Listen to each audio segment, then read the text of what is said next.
మైనటువంటి సందేశాన్ని ఇవ్వవలసిందిగా ఆహ్వానిస్తూ ఉన్నాను.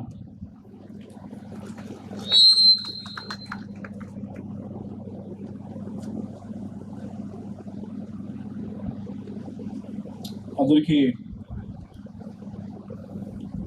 Happy Monday. అసలు డేస్ కూడా తెలియట్లేదు ఏ రోజు అనేది. వర్క్లో బ్యాక్ టు బ్యాక్ ఉండేసరికి ఈరోజు సాటర్డేనా సండే అని చూస్తున్నాను ఈరోజు ఏంటనేది. బట్ ఎనీవేస్ కేఆర్ బ్రైట్ స్కూల్కి వచ్చేసినటువంటి పేరెంట్స్కి, స్టూడెంట్స్కి, అలాగే ఈ యొక్క మీటింగ్ని ఆర్గనైజ్ చేసినటువంటి చైర్పర్సన్ డాక్టర్ సుధాకర్ గారికి, స్కూల్ మేనేజ్మెంట్కి, టీచర్స్కి, నాన్ టీచింగ్ స్టాఫ్కి, ఇక్కడికి వచ్చినటువంటి తెలుగుదేశం, జనసేన, బీజేపీ పార్టీ నాయకులకి, కార్యకర్తలకి, మీడియా మిత్రులకి అందరు కూడా నాకు నమస్కారం. యాక్చువల్గా ఈ మీటింగ్కి నేను ప్రిపేర్ అయ్యి రాలేదు. ఎందుకంటే డాక్టర్ సుధాకర్ గారి లైఫ్ జర్నీయే నేను చూశాను కాబట్టి సో ఆయన గురించి మాట్లాడాలంటే ఈ మీటింగ్ సరిపోదు. So he such a great person, ఒక మంచి పర్సన్ ఉన్న వ్యక్తి. ఆయనకి నాకు కొన్ని కామన్ థింగ్స్ ఉన్నాయి. సో నాకు ఒక ఎన్జిఓ ఉండింది, స్టిల్ ఉంది. సోషల్ సర్వీస్ చేస్తూ అమెరికాలో ఉద్యోగం చేసుకుంటూ ఇటు పాలిటిక్స్లో ఎమ్మెల్యే సీట్గా ట్రై చేస్తూ మరి నేను చేసిన సర్వీసే మరి నాకు సీట్ని తెప్పించింది. అలాగే నా సర్వీస్ని గుర్తించి ప్రజలు కూడా ఓటేసి గెలిపించారు. ఒక ఫిలాంథ్రఫిస్ట్ కానీ ఒక సోషల్ సర్వీస్ ఉన్న మైండ్ సెట్తో ఉన్న ప్రజలు ఇటు పాలిటిక్స్ కానీ లేకపోతే ముఖ్యంగా ఎడ్యుకేషన్ ఫీల్డ్లోకి వస్తే ఎంత బాగుంటుందో మనందరూ ఆలోచించాలి. ఎందుకంటే డాక్టర్ సుధాకర్ గారి మరి ఆయన లైఫ్ స్టోరీ చూస్తే గుంటూరు నుంచి మరి అక్కడ చదువుకొని నార్త్ అమెరికాకి ఒక 30 years బ్యాక్ వెళ్ళి మరి ఆయన సంపాదించిన దాంట్లో కాన్స్టిట్యున్సీకి లేకపోతే పేద ప్రజలకి ఏదో చేయాలనే తపనతోటి మరి సుధాకర్ గారు వాళ్ళ మిస్సెస్ చాలా పెద్ద ఎత్తున సోషల్ సర్వీసెస్ చేస్తూ వచ్చారు. అది కోవిడ్ టైంలో కానివ్వండి, లేకపోతే తర్వాత కానివ్వండి, వాళ్ళు చేసిన సర్వీస్ నిజంగా దానికి ఏమి మనము ఒక వాల్యూ కట్టలేము. కానీ వాళ్ళు దాదాపు 50 కోట్ల పైగా తను అప్పు చేసి ఒక స్కూల్లో ఇన్వెస్ట్ చేసి మెంటల్లీ అలాగే ఫిజికల్లీ ఎంత టార్చర్ అనుభవించారో నేను పర్సనల్గా నేను చూశాను. తర్వాత ఆయనకున్న ప్యాషన్ ఎంత కష్టమైనా ఎంత నష్టమైనా కూడా స్కూల్ని మరి దీన్ని ఒక డెవలప్ చేయాలి, అఫోర్డబుల్ ఎడ్యుకేషన్ ఇవ్వాలి, క్వాలిటీ ఎడ్యుకేషన్ ఇవ్వాలని చెప్పి మరి తను పడ్డ కన్సిస్టెంట్ శ్రమ కానివ్వండి, రెసిలియన్స్ కానివ్వండి, ఇవి ఆయన పర్సనల్గా అనుభవించారు కాబట్టి ఆయనకి తెలుస్తుంది, వాళ్ళ ఫ్యామిలీకి తెలుస్తుంది. కానీ కొంతమంది తెలుసు ఆయన ఎందుకంత పెయిన్ తీసుకున్నారో, ఆయనకున్న ప్యాషన్ ఏంటి, కమిట్మెంట్ ఏంటి, ఆ జీల్ ఏంటి, డిజైర్ ఏంటి అనేది అది మరి చాలామందికి తెలుసు. ఎండ్ ఆఫ్ ది డే ఆ పెయిన్ అంతా కూడా మరి పోయింది. ఈరోజు ఆయన ఈ యొక్క స్కూల్ చైర్పర్సన్గా కూర్చున్నప్పుడు జరిగిన గతమంతా కూడా మరి వాష్అవుట్ అయిపోయింది. బట్ స్టిల్ ఆయనకి ఏంటంటే డిజైర్ ఏంటంటే తనకున్న యాపిటైట్ ఏంటంటే చూస్తే డే స్కాలర్స్కి 11,000 డిస్కౌంట్ ఇస్తున్నారు. పిల్లలకి మంచి ఎడ్యుకేషన్ ఇవ్వాలని చెప్పి, అఫోర్డబుల్ ఎడ్యుకేషన్ అని చెప్పి తన ఫీజ్ స్ట్రక్చర్ డిజైన్ చేసుకున్నారు. మరి ఈరోజు ఇక్కడ ఒక క్యాంపస్ చూస్తే ఏదో యూఎస్లో ఉన్నట్టుంది, అంత బాగా state of the art building ఉంది, ఇన్ఫ్రాస్ట్రక్చర్ ఉంది. సో మనము ఈ అప్లాండ్ ఏరియాలో ఇలాంటి స్కూల్ ఉండడం కూడా మనందరికీ కూడా ఒక బ్లెస్సింగ్ ఇది. సో నేను స్ట్రాంగ్లీ ఎంకరేజ్ చేస్తున్నాను పేరెంట్స్ని. అలాగే ఎవరైతే న్యూ అడ్మిషన్స్ ఉన్నారో తప్పకుండా ఈ యొక్క కేఆర్ బ్రైట్ స్కూల్స్లో మీ పిల్లల్ని చదివించండి. ఎందుకంటే ఇలా చెప్పాను నేను, తను కమర్షియల్గా లాస్ అయినా కూడా క్వాలిటీ ఎడ్యుకేషన్ అఫోర్డబుల్ ప్రైస్లో ఇవ్వాలని చెప్పే ఉద్దేశంతో తాను ఇన్ని ఇయర్స్ ఫైట్ చేశాడు. అదే ప్యాషన్ తోటి అదే డిజైర్తో ఉన్నాడు. మీరు చూడొచ్చు కూడా ఫిజికల్గా ఆయన చాలా నలిగిపోయి ఉన్నాడు. ఎందుకంటే ఆయన యాపిటైట్ అంతా కూడా ఒకటే, స్కూల్ని ఎట్లాగైనా కూడా సక్సెస్ఫుల్గా రన్ చేయాలనేది. పిల్లలు పేరెంట్స్ కూడా గుర్తుంచుకోవాలి, ఇలాగా కన్సిస్టెంట్గా రెసిలియంట్గా ఉండి ఒక గోల్ తోటి పనిచేసే మేనేజ్మెంట్ కింద మన పిల్లలుగా చదివితే డెఫినెట్లీ 100% సక్సెస్ రిజల్ట్స్ వస్తాయని చెప్పడంలో ఎటువంటి అతిశయోక్తి లేదు. సో నేను ఈ స్కూల్కి అడ్వకేట్ చేయడం కారణం, మరి నేను కూడా యూఎస్లో ఉండి ఇక్కడ పాలిటిక్స్లోకి వచ్చాను. మరి సుధాకర్ కూడా యూఎస్లో ఉండి ఇక్కడ ఎడ్యుకేషన్ ఫీల్డ్కి వచ్చారు. సో నేను అండర్స్టాండ్ చేసుకోగలుగుతాను. అంత ఈజీ జాబ్ కాదు, ఎందుకంటే ఒక పక్కన ఫ్యామిలీ ఉంటుంది, ఒక పక్కన మరి అన్నం పెట్టే ప్రొఫెషన్ ఉంటుంది, ఇంకో పక్కన మనము తీసుకున్న ప్యాషన్ ఉంటుంది. సో వీటన్నిటిని బ్యాలెన్స్ చేయడం అనేది ఈజీ కాదు. సో బ్యాలెన్స్ చేస్తున్న వ్యక్తి దగ్గర మన పిల్లలు చదివితే డెఫినెట్గా వాళ్ళు గ్లోబల్లీ ఒక మంచి పొజిషన్లో ఉంటారనేది ఆ విషయంలో ఎటువంటి డౌట్ లేదు.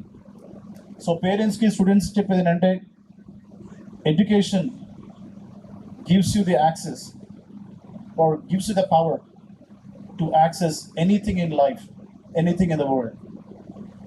ఒక విద్య అనేది మన దగ్గర ఉంటే ఆస్తి ఉండొచ్చు పోవచ్చు, కానీ విద్య ఉంటే అది తరగదు, మన దగ్గరే ఉంటుంది. సో అది మన యాసెట్ అవుతుంది. సో పిల్లల్ని మంచిగా చదివించండి. ఇలాంటి స్కూల్స్లో చదివించడం వల్ల క్వాలిటీ ఎడ్యుకేషన్తో పాటు మంచి కమ్యూనికేషన్ స్కిల్స్ కానివ్వండి, లేకపోతే ఒక మంచి ఎన్వైర్న్మెంట్లో వాళ్ళకి ఎడ్యుకేషన్ దొరుకుతుంది అని చెప్పి మీ అందరూ కూడా చెప్తున్నాను.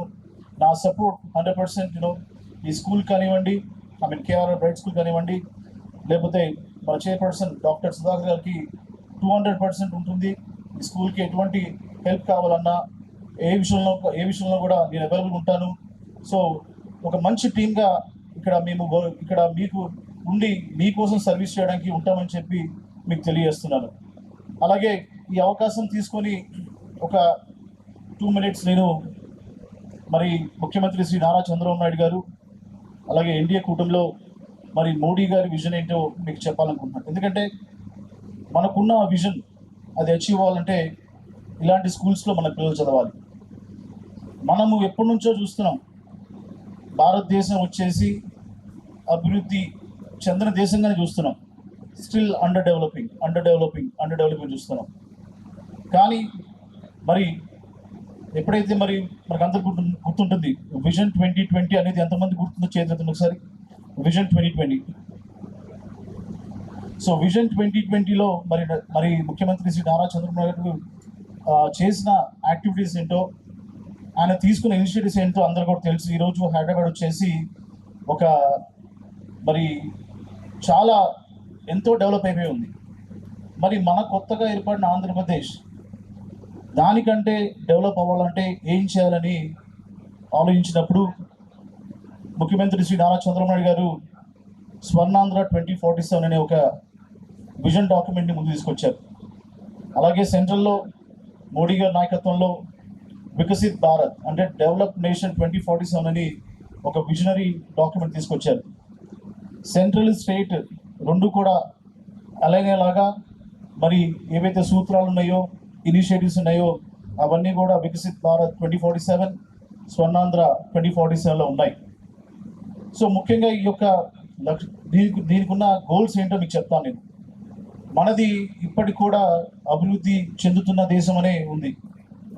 మనము అభివృద్ధి చెందిన దేశంగా మారాలంటే 2047 కల్లా మన దేశ ఎకానమీ 3 లక్షల కోట్ల రూపాయలు రీచ్ అవ్వాలి.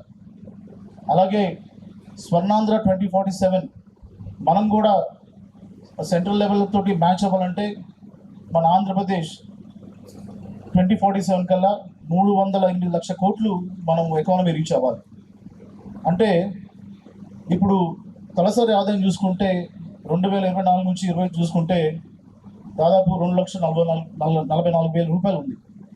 అలాగే ఈ 2025-2026 చూసుకుంటే తలసరి ఆదాయం మనము ఫోకస్ చేస్తుంది దాదాపు 2,98,000. మరి 2029 కల్లా ఈ యొక్క తలసరి ఆదాయం 5,44,000కి చేరాలని చెప్పి ఈ యొక్క విజన్లో పెట్టుకోవడం జరిగింది. అలాగే 2047కి ఏదైతే స్వర్ణాంధ్ర 2047 అనుకుంటున్నామో అప్పటికల్లా తలసరి ఆదాయం వచ్చేసి దాదాపు $42,000 అంటే 55 లక్షల తలసరి ఆదాయం రీచ్ అవ్వాలని చెప్పి మరి ఒక విజన్ డాక్యుమెంట్లో పెట్టుకోవడం జరిగింది. మరి ఇవి రీచ్ అవ్వాలంటే మనకి ముఖ్యంగా 4 ఉన్నాయి.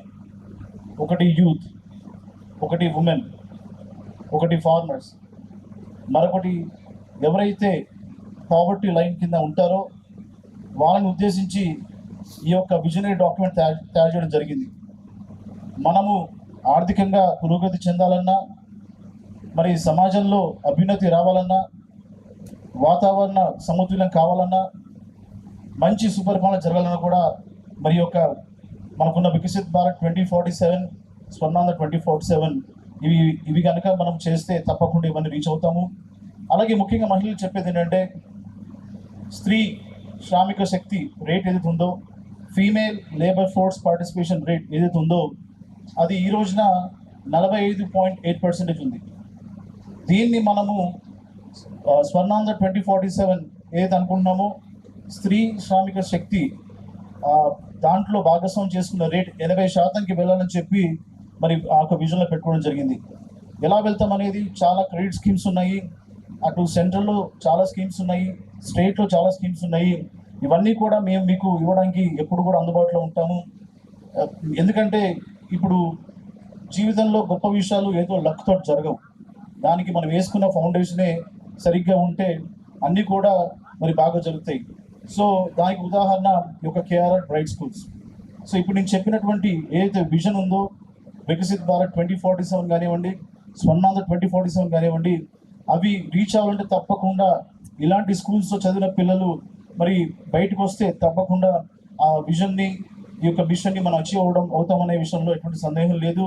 సో కాబట్టి డియర్ పేరెంట్స్, మీరు మీ పిల్లల్ని మరి రెగ్యులర్గా స్కూల్కి పంపివ్వండి. అలాగే ఎవరైతే కొత్త అడ్మిషన్ తీసుకోవాలనుకుంటున్నారో మీరు అడ్వకేట్ చేయండి. ఈ యొక్క స్కూల్ని నేను పర్సనల్ అడ్వకేట్ చేస్తున్నాను కాబట్టి మరి ఇప్పుడున్న అడ్మిషన్స్కి రాబోయే రోజుల్లో ఇంకా అడ్మిషన్స్ 10 times పెరగాలని చెప్పి నేను మనస్ఫూర్తిగా కోరుకుంటున్నాను. So once again I appreciate doctor Sudhakar గారు ఫర్ ఆల్ హిస్ ఎఫర్ట్స్. తర్వాత తన హార్డ్షిప్స్ ఏంటనేది పర్సనల్గా చూసాం కాబట్టి, so definitely is a right guy to give you good quality education. So please support him, encourage him, and let's try to motivate each other. Thank you all for giving me this opportunity. Jai Hind.